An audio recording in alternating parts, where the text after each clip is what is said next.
একাদশী কি বারে পড়বো? মা, তুমি খুব সুন্দর একটা প্রশ্ন করেছ। তো হরে কৃষ্ণা, আগামী 14ই জানুয়ারি বুধবার শ্রী শ্রী ষটটিলা একাদশী। তো এই একাদশীর নামের একটা মাহাত্ম্য আছে এবং এটার বিশেষ মাহাত্ম্য রয়েছে।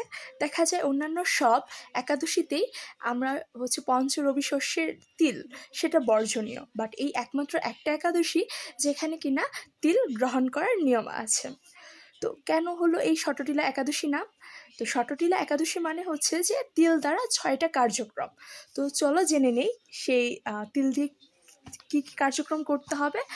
তো ওই একাদশীর দিনে তিল দ্বারা স্নান করতে হবে, তিল শরীরে ধারণ করতে হবে, তিল জলে মিশিয়ে তা দিয়ে তর্পণ করতে হবে, তিল ভোজন করতে হবে এবং তিল দান করতে হবে। তো এই 6 প্রকার বিধানে বা 6 প্রকার কার্য তিল দিয়ে করলে সর্বপাপ বিনষ্ট হয়। এই জন্য এই একাদশীর নাম ষটটিলা একাদশী। তো এখন চলো জেনে নেওয়া যাক একাদশীটির ব্রত মাহাত্ম্য। তো মাঘ মাসে কৃষ্ণপক্ষে ষটটিলা একাদশী মাহাত্ম্য ভবিষ্যৎ পুরাণে বর্ণনা করা হয়েছে। ভবিষ্যোত্তর পুরাণে তো যুধিষ্ঠির মহারাজ বললেন, হে জগন্নাথ, মাঘ মাসে কৃষ্ণপক্ষের একাদশী তিথির নাম কি এবং বিধি বা কি বা তার ফল বা কি, সবিস্তারে বর্ণনা করুন। তো তখন প্রত্যুত্তরে পরমেশ্বর ভগবান শ্রীকৃষ্ণ এই একাদশী ব্রত মাহাত্ম্য বর্ণনা করেছিলেন। তো উনি বলেছিলেন যে এক সময় জালব্য ঋষি মুনিশ্রেষ্ঠ পুলস্তকে জিজ্ঞাসা করেন, মর্তলোকে মানুষের ব্রহ্মহত্যা, গোহত্যা এবং অন্যের সম্পদ হরণ আদি পাপকর্ম দ্বারা নরকে গমন করে, যাতে তারা নরক গতি থেকে রক্ষা পায়, তা যথাযথভাবে আমাকে উপদেশ করুন।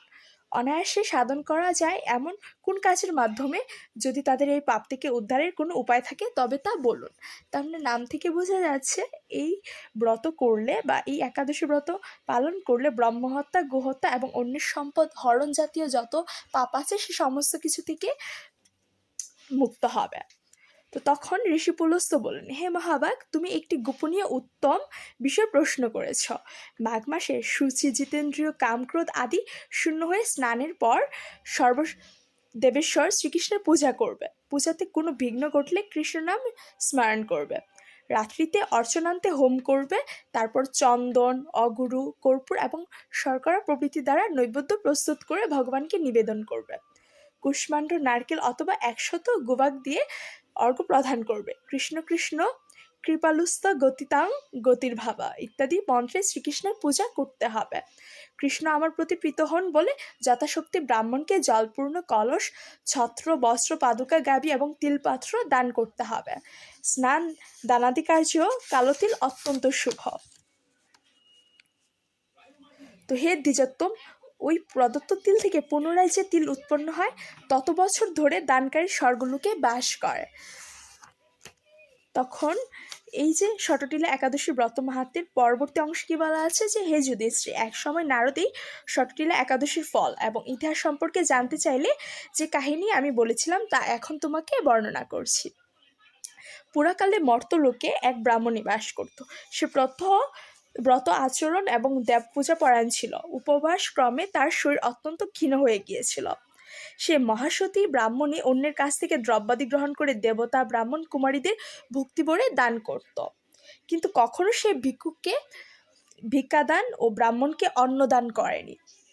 তো এইভাবে বহু বছর অতিক্রান্ত হলো। আমি চিন্তা করলাম কষ্টসাধ্য বিভিন্ন ব্রত করার ফলে এই ব্রাহ্মণের শরীরটি শুকিয়ে যাচ্ছে।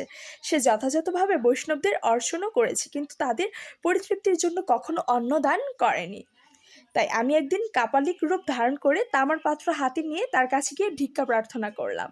ব্রাহ্মণী বলল, হে ব্রাহ্মণ, তুমি কোথা থেকে এসেছো, কোথায় যাবে তা আমাকে বলো। আমি বললাম, হে সুন্দরী, আমাকে ভিক্ষা দাও। তখন সে ক্রুদ্ধ হয়ে আমার পাত্রে একটি মাটির ঢেলা নিক্ষেপ করলো। তারপর আমি সেখান থেকে চলে গেলাম। বহুকাল পরে সেই ব্রাহ্মণের ব্রত প্রভাবে সশরীরে স্বর্গে গমন করলো। মাটির ঢেলা দানের ফলে একটি মনোরম গৃহ সে প্রাপ্ত হলো। কিন্তু হে নারদ, সেখানে সে কোনো ধান চাল কিছুই ছিল না। গৃহশূন্য দেখে মহাক্রোধে সে আমার কাছে এসে বলল, আমি ব্রত, কৃচ্ছ সাধন এবং উপবাসের মাধ্যমে নারায়ণের আরাধনা করেছি। এখন হে জনার্দন, আমার গৃহে কিছুই দেখছি না কেন হে নারদ? তখন আমি তাকে বললাম, তুমি নিজ গৃহে দরজা বন্ধ করে বসে থাকো। মর্তলোকের মানবী শরীর সশরীরে স্বর্গে এসেছ শুনে দেবতাদের পত্নীরা তোমাকে দেখতে আসবে, কিন্তু তুমি দরজা খোলো না। তুমি তাদের কাছে ষটটিলা ব্রতের পুণ্যফল প্রার্থনা করবে। যদি তারা সেই ফল প্রদানে রাজি হয় তবেই দরজা খুলবে। এরপর দেবপত্নীরা সেখানে এসে তার দর্শন প্রার্থনা করল। ষটটিলা ব্রতের ফলেই কেবল সেই মানবী দর্শন দেবেন জেনে তাদের মধ্যে এক দেবপত্নী তার ষটটিলা ব্রতজনিত পুণ্যফল তাকে প্রদান করল। তখন সেই ব্রাহ্মণী দিব্যকান্তি বিশিষ্টা হলেন এবং তার গৃহ ধনধান্যে ভরে গেল। দ্বার উদ্ঘাটন করলে দেবপত্নীরা তাকে দর্শন করে বিস্মিত হলেন। হে নারদ, অতিরিক্ত বিষয় বাসনা করা উচিত নয়। তার মানে আমরা এই ব্রত মাহাত্ম্য থেকে এটাই বলছিলাম যে অতিরিক্ত বিষয় বাসনা করা উচিত নয় এবং বিত্তসাট এবং ও অকর্তব্য। নিজ সাধ্যমতে তিল, বস্ত্র এবং অন্নদান করা উচিত। ষটটিলা ব্রতের প্রভাবেই দারিদ্রতা, শারীরিক কষ্ট, দুর্ভাগ্য প্রভৃতি বিনষ্ট হয়।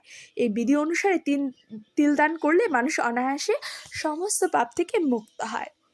তো হেরি বল, আমরা একসাথে বলি ষটটিলা একাদশী ব্রত মাহাত্ম্য কি? জয় পরমেশ্বর ভগবান শ্রীকৃষ্ণ কি জয়। তো অবশ্যই সবাই আগামী বুধবার 14ই জানুয়ারি ষটটিলা একাদশী ব্রত পালন করবেন। হরে কৃষ্ণ, প্রণাম।